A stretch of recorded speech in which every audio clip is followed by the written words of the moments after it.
The first time I visited North Shore, I said, wow, I'm going to get lost.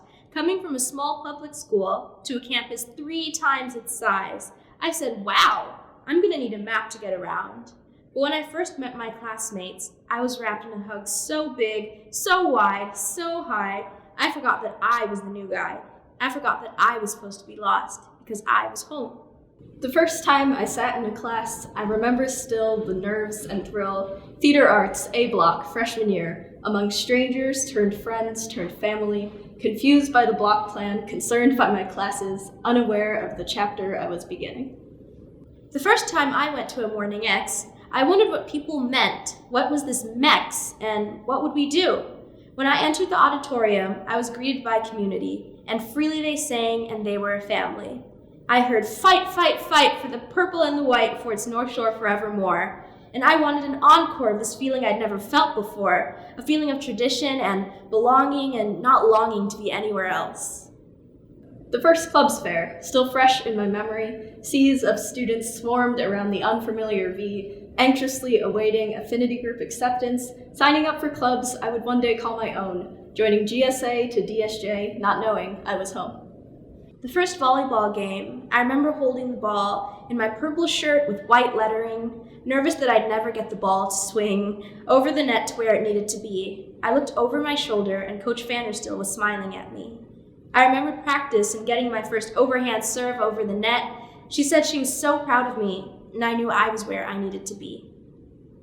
The first time I stepped on stage, still silently cursing the onstage requirement, I never would have guessed by curtain call a love of theater would catch me by surprise, from the first careful crossing over the catwalk to the last time I'd crossed the graduation stage below. The theater community would carry me through until the final bow of high school. The first time I knew this year wouldn't be the same, I was voluntarily disqualified from our Louder Than a Bomb competition. Everyone was scared and in panic. School had shut down early as we all ran in disarray. I looked down the hallway and through the classrooms, hoping things would be the same. But I knew deep down things were going to change. And even then, I knew things would be okay, because our North Shore community has always been strong, even when everything is in dismay. The first time I logged onto a Zoom call, in the peak of pandemic precaution, the start of an uncertain spring, by virus forced virtual away from North Shore, I first felt appreciation unlike ever before, for the irreplaceable work of our steadfast teachers, carrying the weight of education through a global crisis, and caring for our futures and our feelings through the screen. Firsts are normally followed by in-betweens, followed by lasts. But this year, the lasts are fading fast. We don't know if we'll have a prom or graduation. And most have lost the mood for celebration. But through these hard times, we still believe in community. And appreciate each opportunity for school-wide unity. For every Zoom call. For teachers giving their all.